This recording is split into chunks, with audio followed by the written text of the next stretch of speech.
Before I started number two, I wanted to talk just a little bit about unemployment, which been abysmal.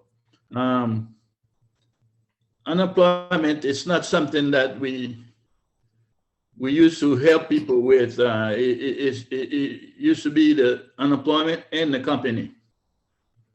You all knew about that before. They used to come in the yard a long time ago when things were different. But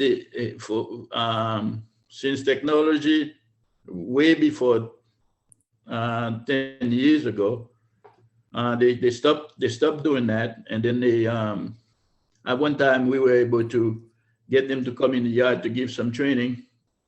It was short lived because not everybody took good practice on that. We still continue to have problems.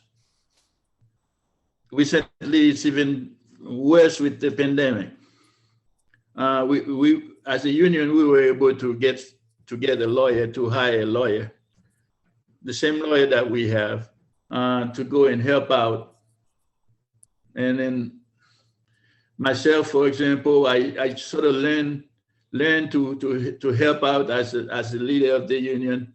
I do pretty good help, but it's not enough. We also have to have the company do their part in this thing here, because the company has us. We've been working for them. In fact, they were asking us for I-9 immigration stuff just recently, right before the pandemic. So they have all of our IDs and stuff like that. We work for them. They know.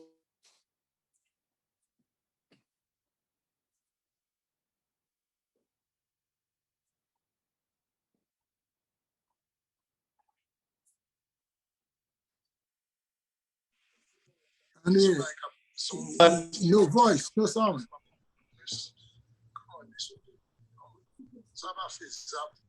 Yeah, they're not forward. Can you hear me now, everybody? Yes, we can hear you now, Dre. Yes, thank you. So the company have to have their lawyers do something with the unemployment and tell the unemployment, stop messing with us, because they know us. They have our record in there. They have our file. I was glad to see that I went to the main office. They wouldn't even let me in. There were so many people in there for unemployment. So that's what you got to do too, besides waiting for the union to help out with this, because we give lawyers and everything, and the lawyers sent letters and called them. And as of yesterday, we were still working on getting you some satisfaction, some justice out of the unemployment, because it's really unjust what they did to workers like us, because we've been in the system for over 40 years. And we never had any issues. Just with identity verifications, they have to let us go like two weeks break, and then we don't know how long this is gonna last. So I'm not gonna stay too long on that. I told you what the union is doing and what you have to do with the company. Have the company help out with that. They have the obligation to help. They're the one that sent us to unemployment. They could have paid like last time they paid it back in February. Without sitting on that too long, I'm going to pass. Steve K, for a quick stack reply, Andre. Yes, on unemployment, just very quick. Just so that the members know, and we are being victimized during this pandemic. The entire workforce, the entire working class of this country is, and so is the state. Now, we were able to secure our attorneys to let unemployment know we're not going to be doing these one by one. We are doing these as a group. But as Andre said, I did want to say the other thing. We're a very politically active and connected union. So we were able to have Steve Tolman, the president of the AFL-CIO, call the unemployment to start advocating too. So I want to make sure the members know we are aware of this. You know, we're victims of it ourselves, you know, in terms of unemployment. And we're doing everything in our power to bring to bear the justice for our members. That's all on this point, Andre. Thank you. On the Transdev attacks, I don't have to do a history with you guys. You know the history, but I have to do a retrospect. So if we were to do a retrospect, we have to talk about Alex Woman came in, thought he would bust the union, fired 4 of us. A big struggle that lasts 2.5 years. And Alex Woman is gone, and we're still here. And we always told them that they come and go, we're gonna be here. And after Alex Woman, there's this other guy came in as a cop, an ex-cop, motorcycle cop and stuff. He said he's a stopper and everything. He tried his union business. So the pressure is too hard for him. So he gone too. Now this bring us to a guy. Right now, I can tell you, this guy Jim Fook, he win the Union Busters Award for this time around. I don't know what level is that. But the award, we're going to have to deliver that award for him in the beginning of the month of March here. As you can see on number 2, we got to serve him that award. Only our union can serve him that award, Union Busters Award. So we're going to tell him Union Busters got to go on March the 9th. Which is what you're looking for a long time. This guy been tearing up the contract, been violating everything. And you keep asking us, are we gonna let these people do these things to us during this pandemic? Pandemic or no pandemic, we're gonna do it safely and we're gonna do it legally because this is protected activities, union activities. So we can do all the stuff that we said we're gonna do here. People not to be afraid, not to be scared. We just have to protect ourselves, be safe. That way we can be successful. We can win the fight like we usually do. Because we told them if we can't get the justice at the table, every day, every other day, we talk to this guy here. He looks like he's playing games. Go to 1 year, from 1 year to the next year, and then he's playing games. We actually have some things for him for his attack because he's gonna know what type of union we are, and we're gonna get our justice. We're gonna get our membership paid. So as you can see, they attacked on health and safety, our CBA and the MOA. They have no respect for that, and they're not paying people. They're stealing our money. They're involved in wage thefts and everything. So it's time. We have added it. We told him that's it.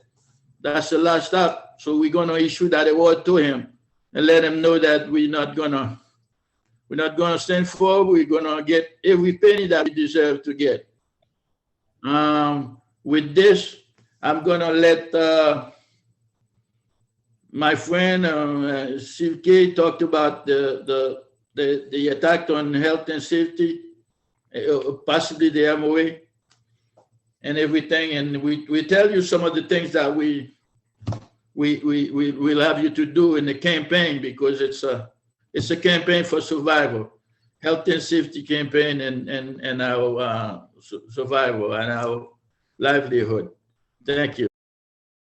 Yes, thank you, President Francois.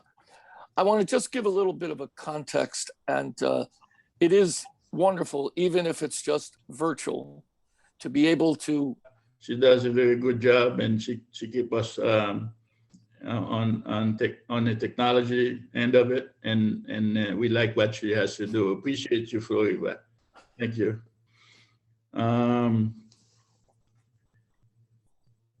Before I started number two, I wanted to talk just a little bit about unemployment, which been abysmal. Unemployment is not something that we used to help people with. It used to be the unemployment and the company. You all knew about that before. They used to come in the yard a long time ago when things were different. But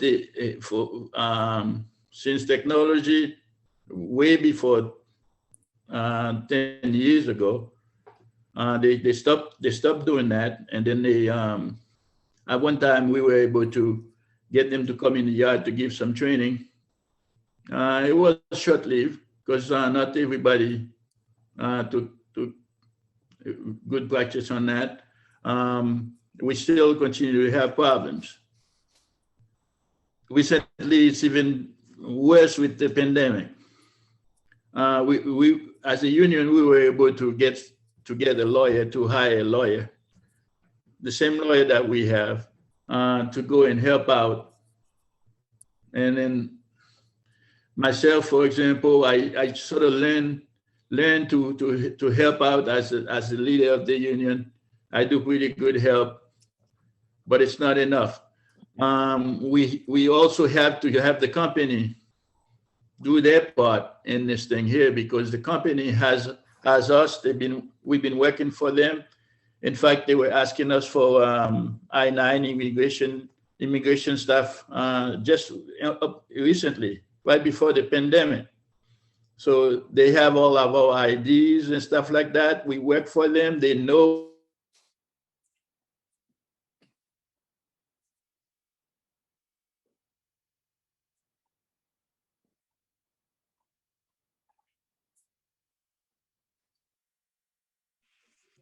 No voice, no sound.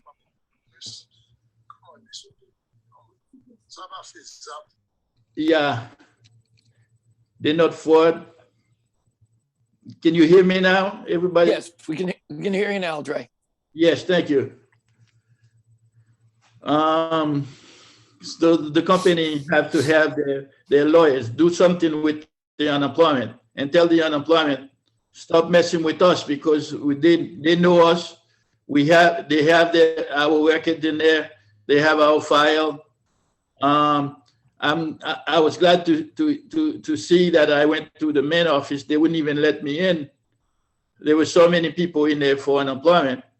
So that's what you got to do too, besides waiting for the union to help out with this, because we give lawyers and everything, and the lawyers sent letters and called them. And as of yesterday, we were still working on getting you some satisfaction, some justice out of the unemployment, because it's really unjust what they did to workers like us, because we've been in the system for over 40 years. And we never had any issues. Just with identity verifications, they had to let us go like two weeks break, and then we don't know how long it's gonna last. So I'm not gonna stay too long on that. I told you what the union is doing and what you have to do with the company. Have the company help out with that. They have the obligation to help. They're the one that sent us to unemployment. They could have paid like last time they paid back in February. Without sitting on that too long, I'm going to pass. Steve K, for a quick stack reply, Andre. Yes, on unemployment, just very quick. Just so that the members know, and we are being victimized during this pandemic. The entire workforce, the entire working class of this country is, and so is the state. Now, we were able to secure our attorneys to let unemployment know we're not going to be doing these one by one. We are doing these as a group. But as Andre said, I did want to say the other thing. We're a very politically active and connected union. So we were able to have Steve Tolman, the president of the AFL-CIO, call the unemployment to start advocating to. So I want to make sure the members know we are aware of this. You know, we're victims of it ourselves, you know, in terms of unemployment. And we're doing everything in our power to bring to bear the justice for our members.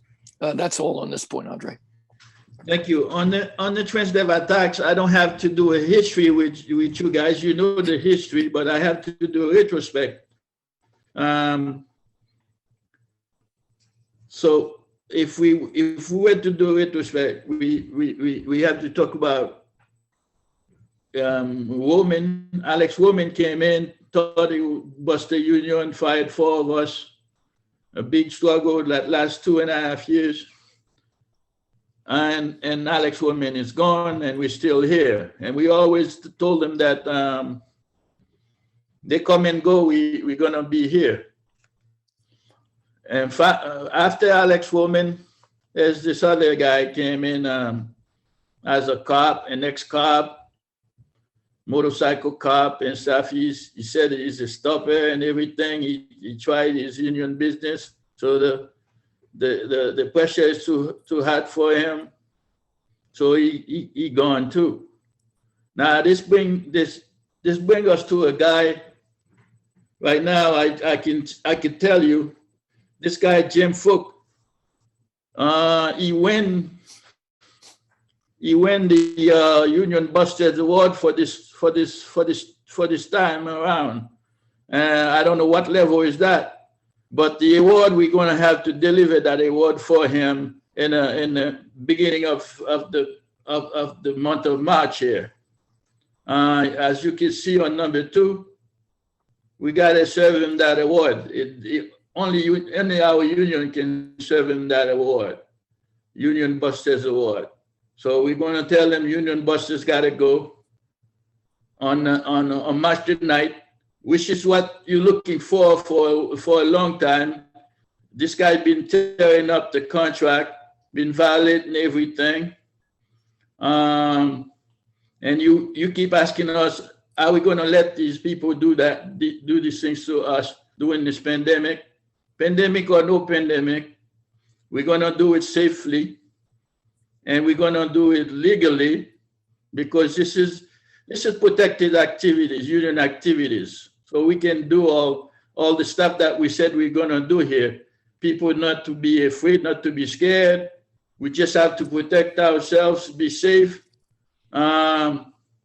That way we can be successful. We can win the fight like we usually do, because we told them if we can't get the justice at the table, every day, every other day, we talk to this guy here. He looks like he's playing games. Go to 1 year, from 1 year to the next year, and then he's playing games. We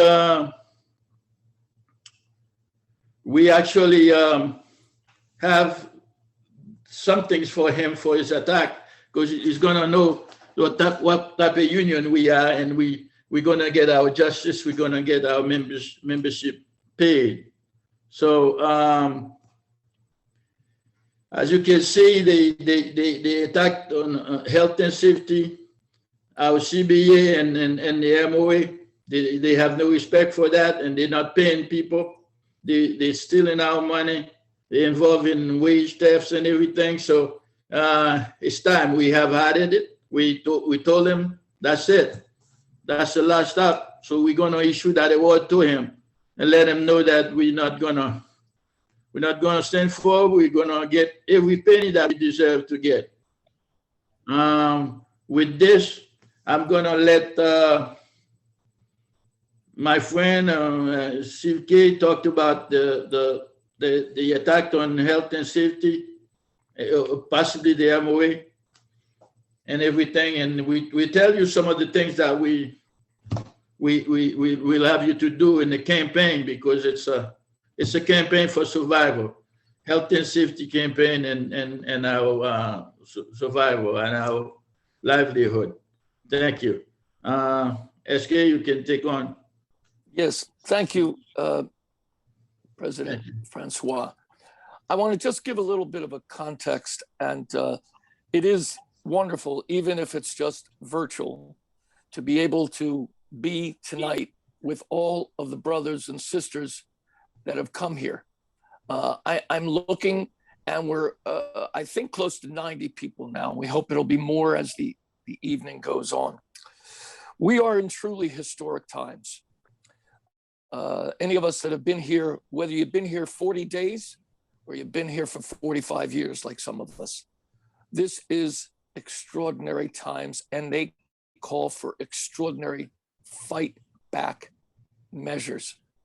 We're not only just facing this pandemic, we're facing a pandemic of corporate greed. As Andre said, we have a management and a BPS, particularly this management, that systematically spreads lies, attempts to undermine what are signed agreements. So I want to just say a few words in context. Understand that for us, our entire position is informed by the fact we had 5 deaths last spring. 5 deaths. And since the beginning of this school year, and they haven't given us all the information that we need, but what we know so far, there is an excess of 35 COVID positive in our school bus community. More, probably. We also know that as far as this pandemic, we are looking at a situation where we know there are many more students that are super spreaders. We know that Marcy Elliott last week in Reedville, she's a big time super spreader. When Eddie had been brought away in an ambulance and they knew respiratory distress, this was COVID-19 positive, they allowed, in the most irresponsible, reckless fashion, Marcy Elliott to endanger the lives of our people out in Reedville. And it seems, from what we've understood in terms of the reporting, which is not what it should be, track and trace is not what it should be, quarantining is that they're not doing what they should be doing. 6 people in the Reedville facility in the last week. This is unacceptable.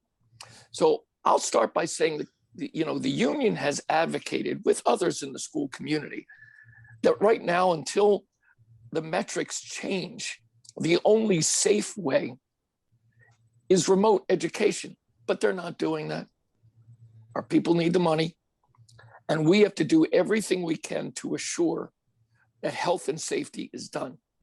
But since the spring, we've also had to make sure we weren't in that pool of victims nationwide, thrown out of their jobs, at the mercies of unemployment, which we all know right now, even with a couple of weeks, that would be devastating.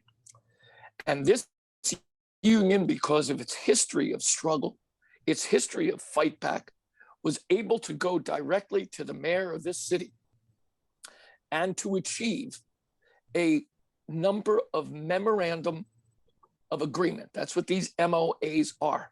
We had them last spring. We had them in the summer. We had another one that we did on October the 15th. And we've just done in January an amendment. And that amendment assures that the memorandum of agreement, and I'll tell you what that is in a minute, is in full force and effect until the end of the school year. Now, we have a lot of struggles on our hands, but these MOAs were literally worth millions of dollars. City has told us it is true from last spring until now, to protect our wages, to protect our benefits, to protect the 401k. Now, of course, the company had no role in this. They don't like it. They don't want it. And just recently, beginning of February, they started to try and take away what is health and safety time. You know, Sometimes they inaccurately discuss this like it's just 15 minutes before each report. The union's position, by the way, has been it should be at least 30 minutes prior to every report. Now you're going to hear in a little bit what work the rule means, because what we need every single member to do is to enforce this and make it happen. That's not only how we'll protect our safety and health, it's how we will protect our economic health and survival. No, they don't get away with making out multiple lists of these surveys so they think they've been done in advance, jump to the head of the line. No, they don't get fast and loose with the temperature taking, the social distancing, the pagers to our standbys, all of these elements. If we make them happen, they are going to see they need significantly more time. Now, I will say this. It is a very complex situation right now. Members, I think, are very well aware because of our history. We had extraordinary access and influence with City Hall. Now, Mayor Walsh, as everyone knows, is on his way down to Washington, D.C. The picture has changed. Walsh was in a big fight with Gillis, the superintendent. Gillis is way more to the right on this. She hates the bus drivers. And I say that. I don't care who hears it. Today, she sent some gratuitous little text that our people were doing great in terms of on time. We know our people are great. Now stop stealing their money. Start making them healthy. You want to do testing? We've been calling for testing in the yards since last spring. Since we knew there was a vaccine, we want vaccinations right in the yards to our people. Those who want it. By the way, we'll get into this, seeing all the science and medical evidence. We certainly want to make sure to protect our people because you are frontline workers. So I'll say this as I wrap up. These achievements that we have made, they give us the ability to have not only a legal, but a political course to take to defend our justice. The MOAs, they guarantee health and safety on the job, and they're signed by the corporation and us. They guarantee that if school is not in session, that individuals will get paid wages and benefits commensurate with an anchor date. Now, we've told them the last anchor date did was October the 17th. And obviously, only HIPP kids are back right now. That's going to probably change come Monday if they keep to this outrageous and ill-advised schedule of bringing everybody back. I mean, this is what we're fighting with again. You got the governor and you got the commissioner of education saying we no longer need those kind of guidelines on the buses of social distancing. These are people that have never got onto a school bus. And they're not, I'd say not aware of, they're ignoring that these children are super spreaders. They don't have to be sick to spread COVID-19. So our fights are tougher than they've ever been. You will hear that we have legal avenues, a special grievance and arbitration through the MOA, that's right in there, the memorandum of agreement, going to the state's attorney general because we're going to go to everybody. And as Andre said, we're going to also take it the way we know it with direct action. Andre, myself, Brother Steve Gillis, Brother Gary Murchison, who's ill, and our thoughts were with him tonight. That's why he's not with us. We would not be back here were it not for rank and file action and solidarity with labor in the community. I'll end on this because we're launching a campaign to answer TransDev and BPS's war on our members. Make no mistake. It's no less a war than if they were shooting at us or bombing us. This is a war for survival. And we know that this is the best rank and file, we believe, anywhere in this country. And just like behind me, this sign about the Amazon workers, that opening which side are you on? We took that video. That's our friend Kristen out there. But we know that you get solidarity when you give solidarity, whether it's the IBEW, the Teamsters, many of the others. We're going to pull out all the stops. We're in it to win it. And we believe when we fight, we win. Thank you, Andre. That's it from me for now for the context. Thank you. You all know that when you work right now and when you do some work for them, you think it's extra work and that will get you some extra money in your pocket. And they turn around and tell you in their budget cut minds, they turn around and tell you that it's already built in the work. They already pay you for that and they're not paying you. So I've heard a lot of stories like that. This is where work to rules come in effect and better for the drivers. Because they're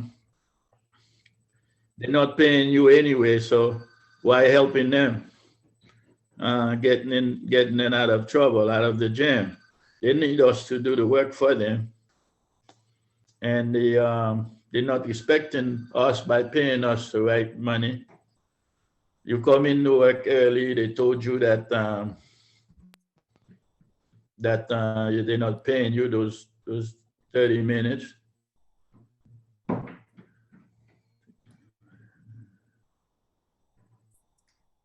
And so working tools, you all know what that is. You're not stranger to that. It's doing it right that is important. And be consistent at it. You don't do it for one day and until they figure out whether they want to pay you right or they not. You continue to do it until you get justice. So it's not something that you have to have discipline to do it, and it's illegal. It's legal for you to do it. It's in your interest to stay safe and healthy, and then whatever you have to do to stay safe and healthy, you're not going to let them violate that and make you fill out some papers before times so they can cut the times and then push you out there and go. In the meantime, they're not paying you. So working tool is very important. And then when we have that action we have on the match night for you to go to, show up, please, but because you're going to be seeing me, you're going to be asking me, what are you doing about the company doing this? I'm going to tell you, match night rally is one of the things that we're doing to get the company to stop doing. So we have to do this together. Match night is very important. We got to show big time. The instruction will be there. It will be a caravan, Transdev headquarters on March night. Most likely it's during the middays when it's not going to affect anything, but we got to start telling this guy here, union busting got to go, and he's got to pay people. So if he wants to bust union, he can go bust some other union, not this one. And we're not going to allow him to bust any union in the state anyway. So all unions, good solidarity. If COVID-19 don't do anything else, one thing it does is reunite all the unions together. So there's some good solidarity out there. So.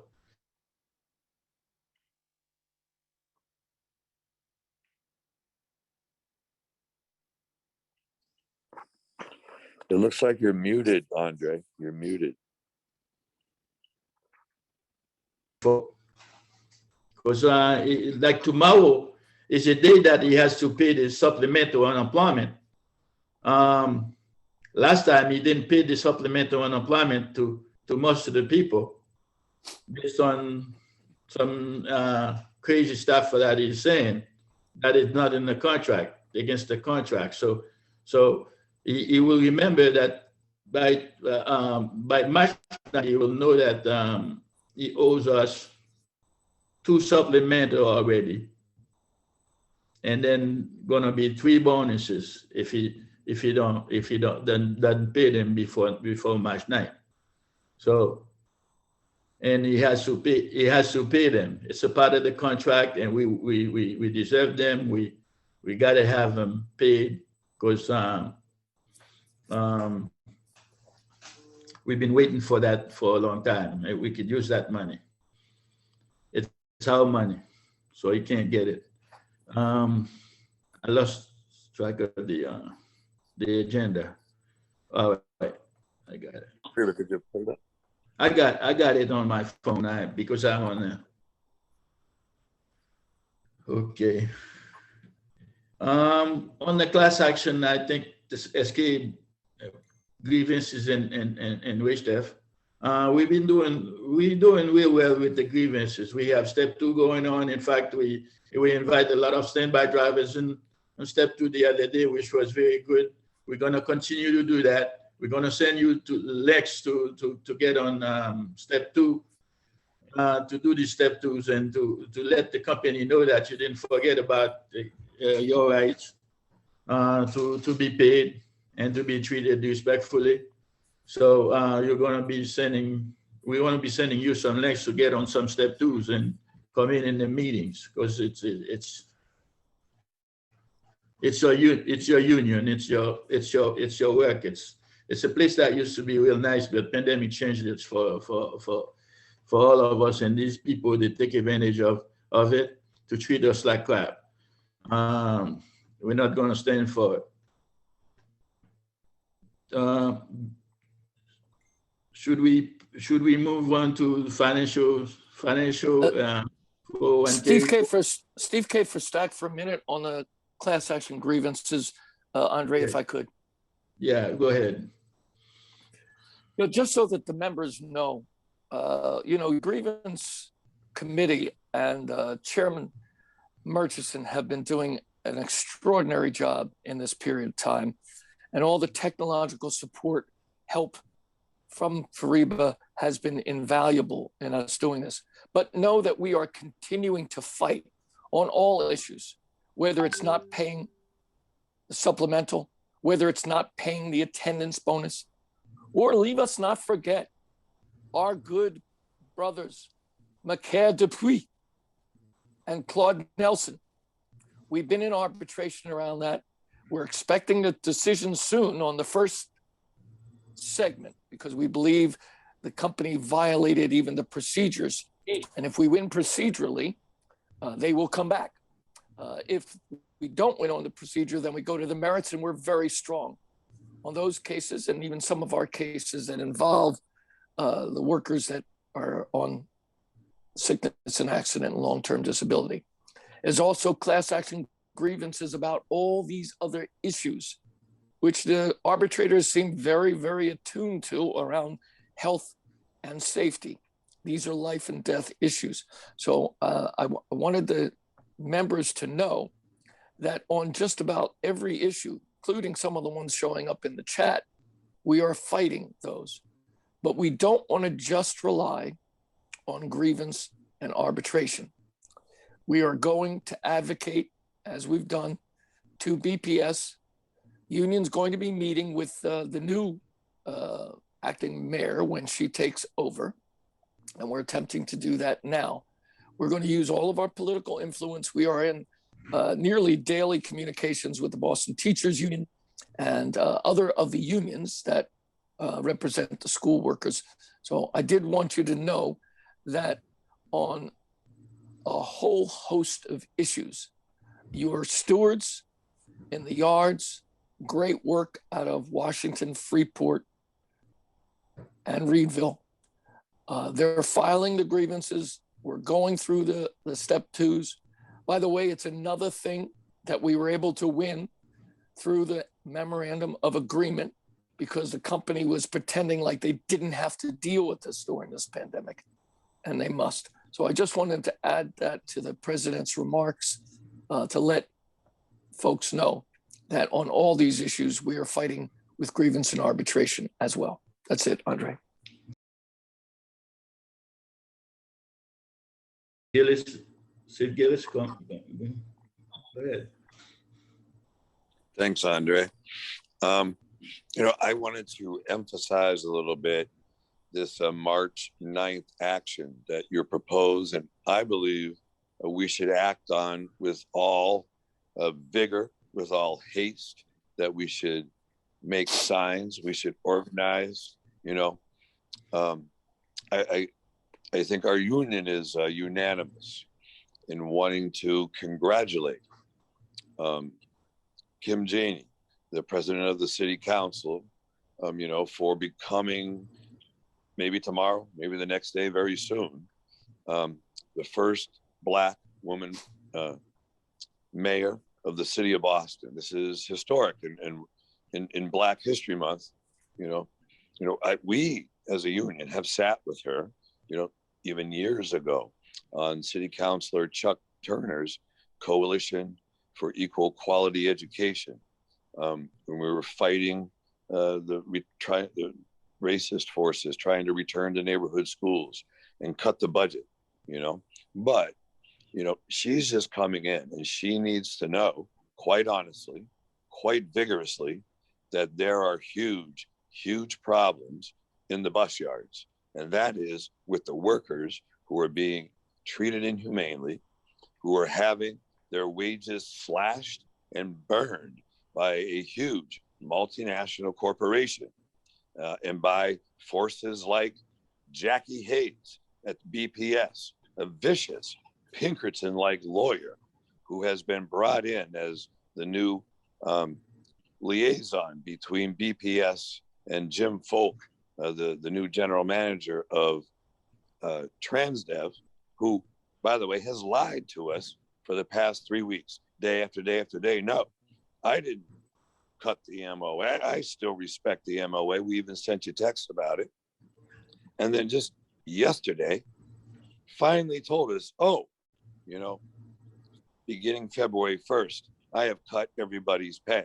How dare he, this vicious union buster, when they anticipate on Monday, in a couple short days, opening up the Boston public schools to kindergarten and third graders, later middle school, later high school. The current mayor of Boston, I find it very ironic that his first job really as labor secretary, his last job as mayor, is to order all workers back into the Boston public schools, tens of thousands of us and tens of thousands of children, with the pandemic raging in our bus yards, in our lives, in our communities. And to us, the Secretary of Labor is overseeing the slashing of drivers' wages. It's outrageous. It doesn't bode well for this new Biden administration in my mind, but Transdev needs to hear it loud and clear. Lastly, when I was in all 3 bus yards on Tuesday this week, I talked with hundreds of drivers. There's rightful outrage at the inhuman treatment. There's rightful, I want to do something now attitude about this vicious company who disrespects us and steals from us. So people are asking for action. Let's describe it just for a second. On March 9th, it's a Tuesday, after your morning run, everybody at Freeport should go around to the company headquarters and, everybody at Reedville and Washington Street should get in your cars and drive to 35 Freeport Way. We did this weekly and monthly for 26 months when our 4 leaders were fired, including myself, to win. We know how vicious this company is, but the new mayor needs to hear it. Jim Folk, the new GM, needs to hear it, that we are sick of this shit, and we will not be treated like second-class people, like people who don't have even the right to testing and vaccines. So we will be there Tuesday after our morning runs on March the 9th, and we will honk our horns, we will carry signs, we will wear our masks, we will be socially distant, but we will say it loud and clear and blow the roof off that place so that everybody in the city knows they got big trouble here. Thank you. Samir for start. Samir, go ahead. Yeah, I just want to give a slight report on Washington Street. I just got back. I've been out a little bit more than a month. I mean, maybe once or twice. Samir, your During video that is not time. on. If you want the video on, please hit the video.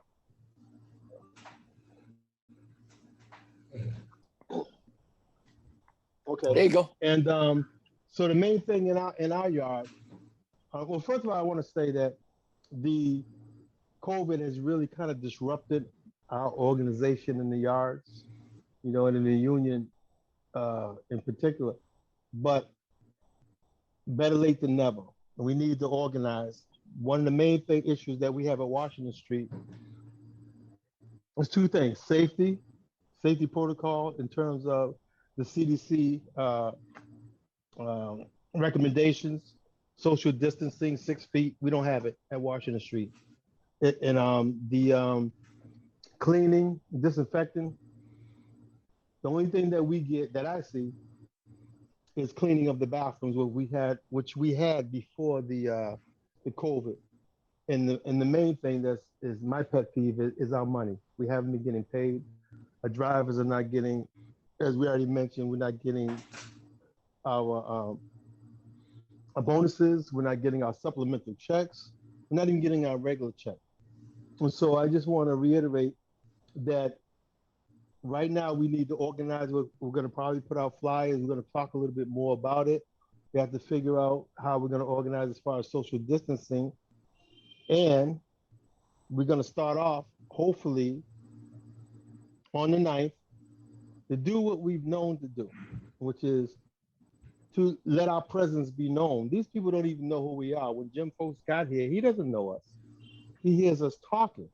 But obviously, the talking is not working because we haven't gotten paid. We're talking about months. We have drivers that haven't been paid since October or more, you know, and him talking is not enough. So we have to let our presence be known, and the best way to do that is to get down to the Freeport management office, and we have to organize. So I encourage most the members to do so, and I'll be in my yard. I'll be talking more and more about that as we move forward. There's something else I wanted to say, and I can't remember what it was, but if I remember, I'll bring it back up.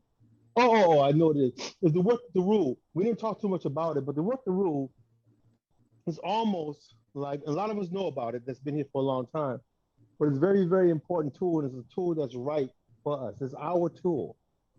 And what the rule is when we're hired to do this job, they tell us what we're supposed to do. You need to be on time, you need to stay under the speed limit, you need to do this, you need to do that, and there's a whole long list of things. Don't talk while you're on the bus, all of those things. That some of those rules we skirt. So if it's an emergency and they call us up and we can't get to a kid on time, they might call us and want us to use the phone. Well, work the rule says we don't use the phone, we don't use it. And then they have to deal with that. You know, if we're running late for a school and it takes 20 minutes to get there and they have it on the DVR that it takes 10 minutes, you don't go from 35 to 45 miles an hour, you go to 35. So those are just an example. Another thing, the company, they use that themselves. When it comes to, just for example, the accidents, if you have an accident, 3 strikes, you're out, that's work the rule for them. They don't say, well, you're a nice guy, et cetera, et cetera. They say, the rule is 3 accidents that were preventable, you go. Well, we have that same right. Speed limit's 35 miles an hour, that's what we do. And one more thing I wanted to add that a lot of people don't know about because of the being able to associate with each other. We're not able to communicate a lot of things that are going on behind the scenes. as far as the work that the union is doing. And one is very important that you don't hear about. Drivers have not, since we haven't had the ARC, which is the Accident Review Committee, in session, drivers that have had accidents that you may not have known of have not been disciplined. And the reason why they haven't been disciplined is because in the contract, every driver has a right to see the ARC before any type of discipline is enforced. And because the ARC has not been in session, none of the drivers have lost their job. None of the drivers have been disciplined. None of the drivers have lost any money. So that's something that you want to keep aware of. Like I said, the unit is doing a lot of things. We don't get to communicate it as much, but the bottom line is we're working hard as we can. And right now we have to step it up. And I think stepping up will be making our presence known and moving up to Freeport and letting them see us in terms of marching and protesting. That's all I have to say. Yeah, thank you, Samir.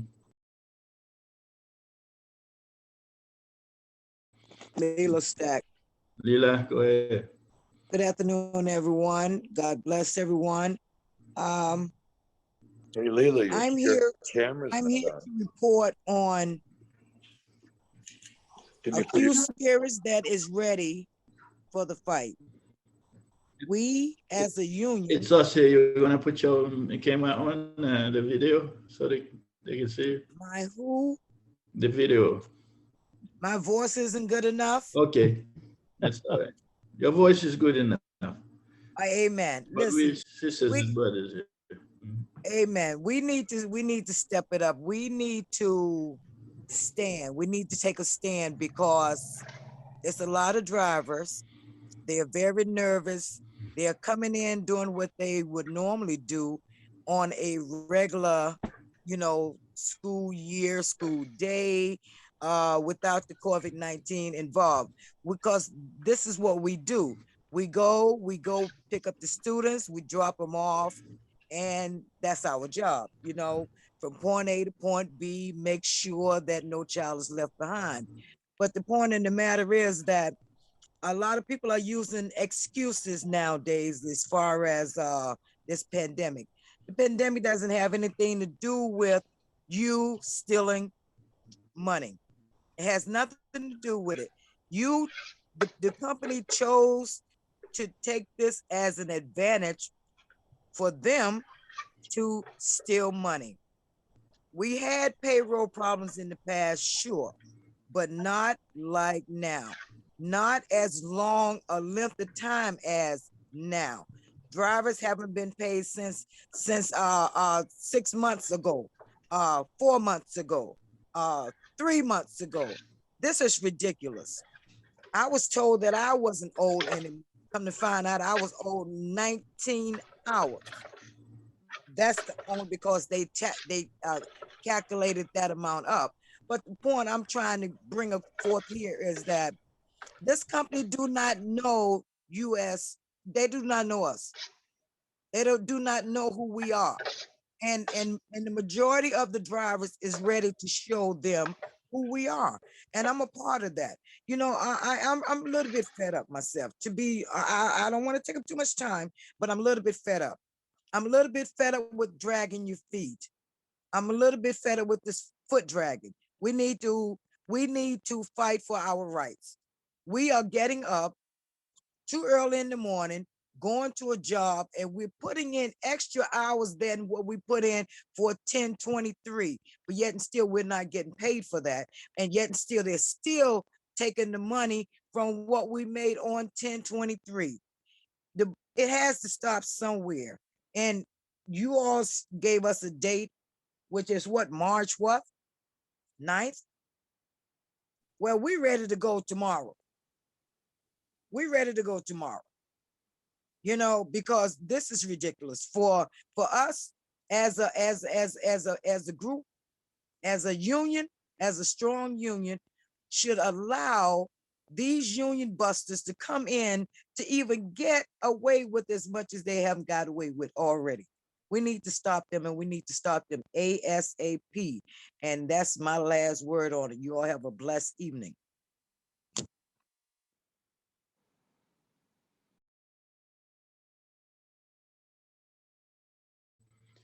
You know, it's just like I remember when I was in the Navy, they gave a vaccine called the anthrax vaccine, and it was a bad vaccine. I don't think these two vaccines got nothing. Can't even touch this vaccine, and I had that anthrax. So, like I said, I'm looking forward to this vaccine, so we can protect it. Was this Noah call? No, Edith. Edith? Yeah, Edith, go ahead. Hi. Speaking of the vaccine, I know most of the Haitian people, they're scared to do the vaccination. I understand that. But the vaccination, it's not going to kill you. It's going to help you. Okay, so if you can take any medications, you can get sick with it. Okay, any medication you taking, you get sick.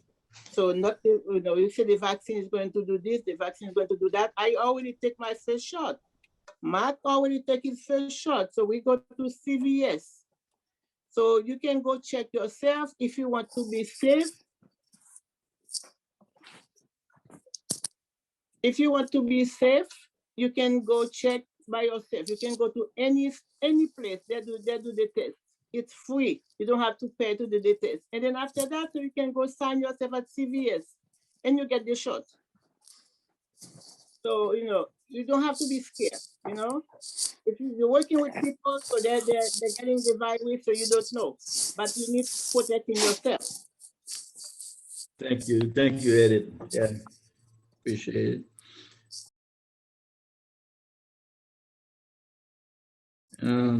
Lela Stack. Lela, go ahead. One thing that the company has brought forth is the testing, temperature testing, right? Which is not accurate. The company has a lot of money. They're wasting on nonsense, if you ask me. But yet and still, something that can save lives or can attempt to help save lives, they go out and buy the less fortunate, the cheapest on the market, maybe, I'm not sure.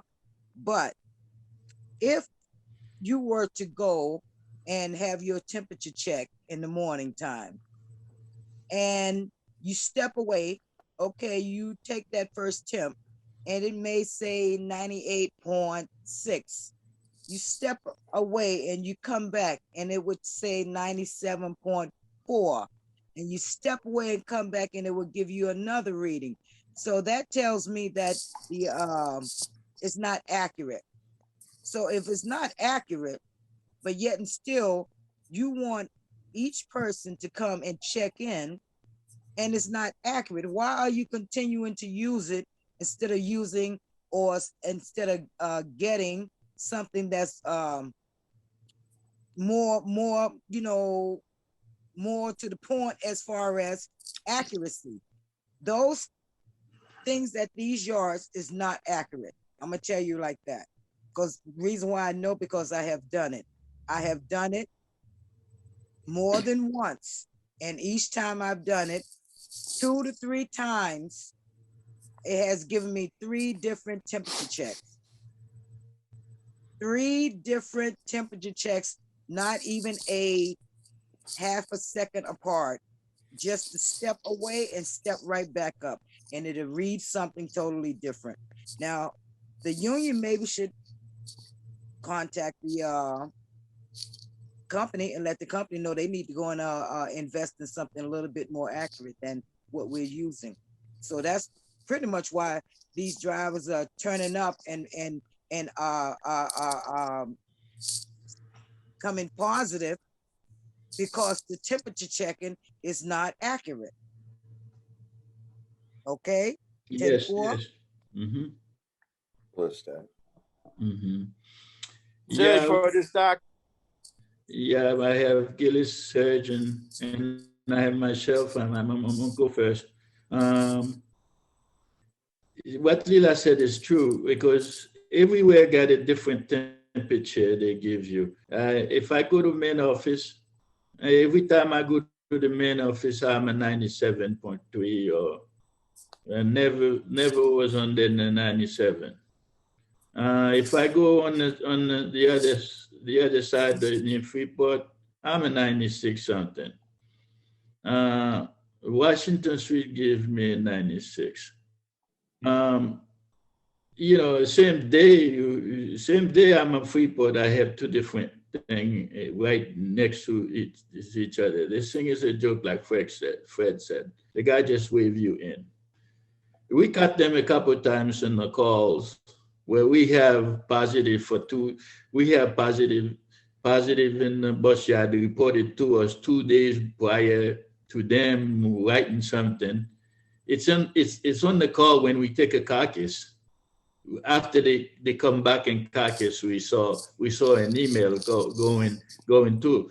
There was an example, a vivid example, where I have a guy that called me on Friday night, Saturday, Sunday, Monday. You know when Donna came out with a letter talk about that guy here on Tuesday afternoon when we in the call with them.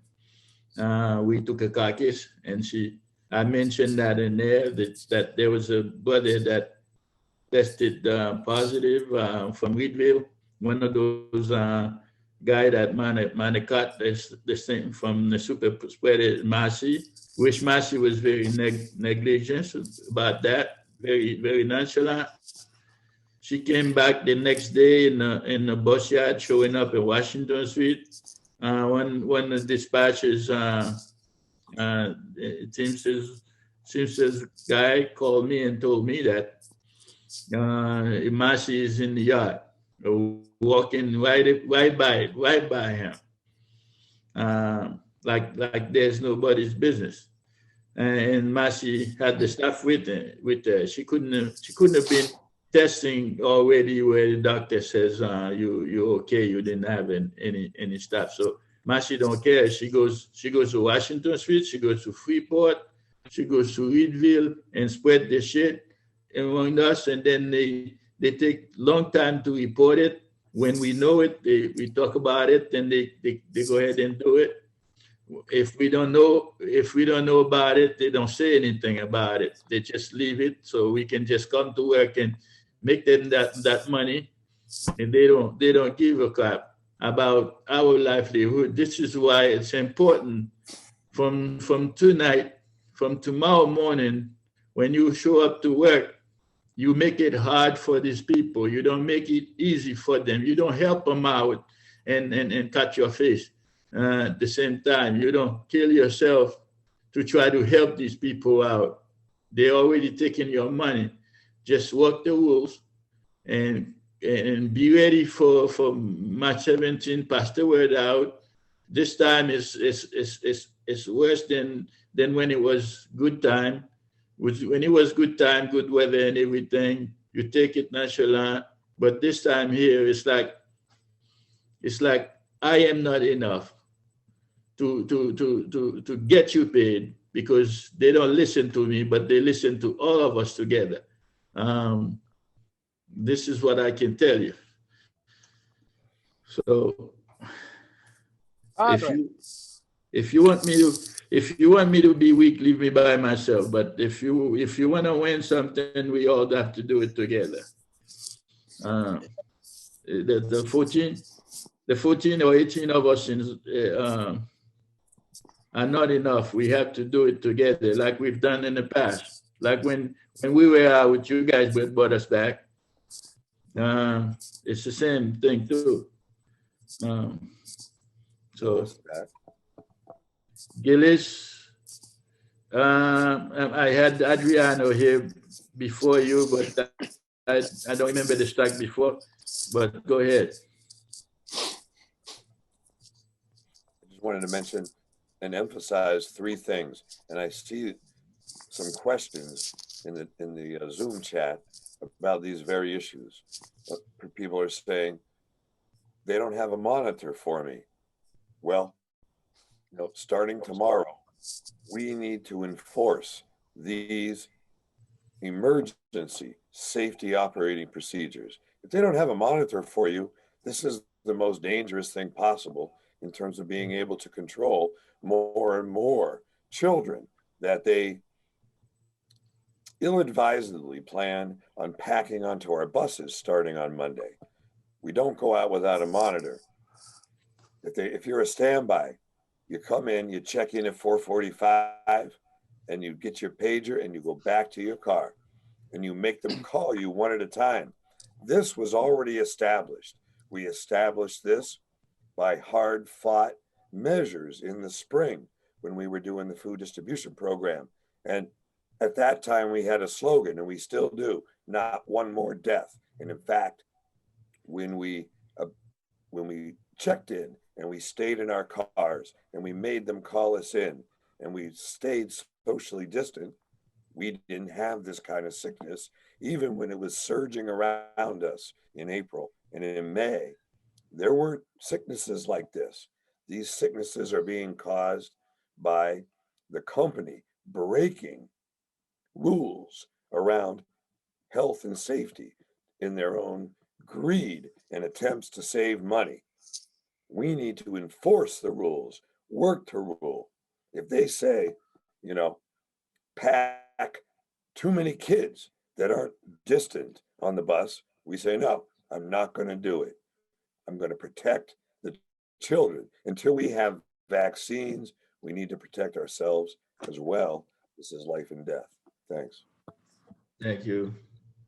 Adriana.